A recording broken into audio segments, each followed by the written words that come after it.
Well, he's pitching awfully well. I mean, tonight again, not the best of his command, but yet his stuff gets people out. He came in after the sixth inning and pretty much said, "I can get us through the seventh." And and that's the kind of bulldog I think he's becoming.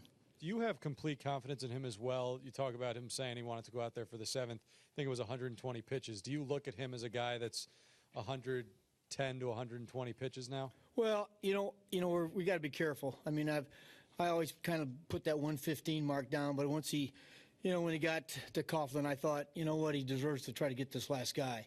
And when he walked him, that was enough. But, he, with the strikeout, the hitter before, I just said, I'm going to let him go one more. What the heck? He's deserved that chance.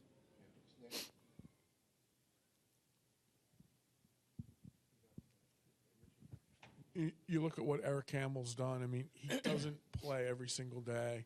He sits on the bench. He has to prepare, but he's come up with some pretty big hits for you in kind of a short, degree of at bats. Can you talk about that a little bit? Well, Rich, he's done a nice job. He's gotten some big hits for us, and the home run tonight is something that he doesn't do a lot of. He's not necessarily known as a home run hitter, but he's a pretty good hitter. And when he starts hitting homers, he's going to be coming in my office asking for days off. I can tell you that, because that's what's going to keep him in the lineup is showing that kind of power. He's a big guy, and if he starts driving the ball consistently, he's going to get a lot of playing time. Who's next? Yeah, Roger. Terry, Wheeler was at around 60 pitches after 3. What did he do to dial it back to give him a shot to get through 7? Well, Rod, you just said it. He kind of settled down a little bit and quit trying to, he can overpower some teams. And, he was throwing the ball very well early, got some strikeouts early, and I think he went back to pitching to contact, where he got some easier outs. He got some outs with 2 and 3 pitches as opposed to 7. And therefore, he cut down his pitch count and was able to get deeper in the game.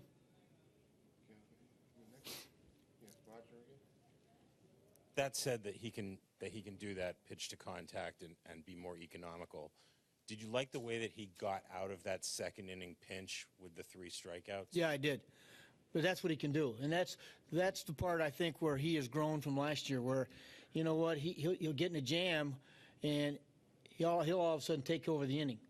And as we talked before, where a year ago he would try to maneuver his way through. He just said, listen, I may not be out here in the 7th inning, but they're not scoring this inning. And then take over the inning and dominate it and get some strikeouts and get out of it. Yeah, Richie. There's so many aspects to a young pitcher developing, Terry, but one of the things with Wheeler that's been pretty obvious is he does come after hitters when he's ahead in the count now, 0-2, 1-2. Is that something that comes with maturity of a young pitcher, to trust your stuff? Yeah, if you trust your stuff, Rich, but when Zach's command's pretty good, I tell you, you're up there. You can get a 97, or you can get a 92 mile an hour slider, or a changeup that disappears. I mean, and you just can't hit him. And when he gets you into certain situations, those guys, they don't know what's coming, and they just can't sit on one pitch. So, I think he, again, by trusting his stuff, has helped him get through some bigger innings. You mentioned his changeup. What determines how much he mixes that in on a given night? Well, he's got to use it. He's got to throw it, because he's going to get easy outs with that. And you saw it tonight. He got some swings and misses with his changeup, because again, this guy's throwing 97 miles an hour. You better speed the bat up to get to it. And so if he's willing to use his changeup, you're going to get swings and misses, or you're going to get little ground balls. So it's a good pitch for him. It's getting better for him because he's throwing it more, and that way he doesn't have to just be a 2 or 3 pitch pitcher. That you add that 4th pitch to his repertoire with his kind of stuff, he's going to have a lot of success. Terry, with the 1-run lead, you had 2 different opportunities to tack on runs, and in both of those cases, there were outs that were made on the bases. How upset are you with those 2 instances? Well, in Flores' case, I had an old boss tell me one time about young players, sometimes they make errors of enthusiasm. They try to create something that's not there, and they got to learn from them. And that's one of the things when you're trying to develop players at this level, you hope they learn from it. They always forget they got to run 30 yards yet. And some of them think like disappear on the bases, that they're invisible. But at this level, everybody knows where you are, and we got it. Certainly, that's what's hurt us in a number of opportunities this year. Is that we've tried to do too much, that a situation doesn't call for us to try to advance and let the next guy try to get a hit. He was stealing. And he didn't know where the ball was. If it was a hit and run, he would have picked up the ball when have known where it was. But, we just pretty much sent him on that play. I know Travis finished the game. Did the backswing get him on the elbow? Smoked him. Yeah, is he relatively okay, or is it pretty swollen? Or?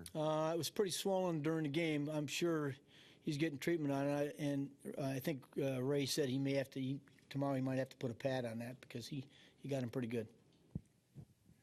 We've come to be used to Juan Lacahars in center field, but that play he made in the ninth, that's not an easy play, and it kind of sets the inning up positively. Yeah, it's not an easy play for the everyday center fielder. I know that. He makes him look easy. But that's why he's out there. And he's certainly an outstanding defender. We're lucky. We've got a guy sitting on the bench that's really good too, and we got a guy playing left field tomorrow who's really good. So we're blessed with good outfielders. But Juan is pretty much in a class by himself. His fearlessness, his first step quickness, it makes a big difference for him. Yeah. Last two, Mike. Terry, Mejia, what you've seen the last couple of appearances from him, does it look like some rest did him well and he's back where? I think that's exactly what it is, Mike. I think the rest has helped him out.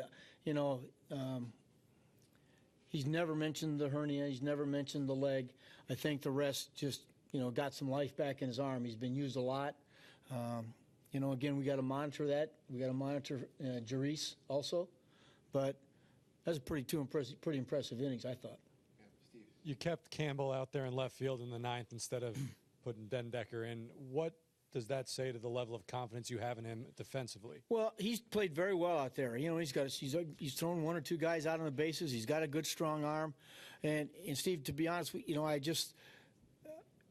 Matt's a really good outfielder, but had they tied that game up, I was going to need his bat coming up. So that's why I didn't want to put him out there right then.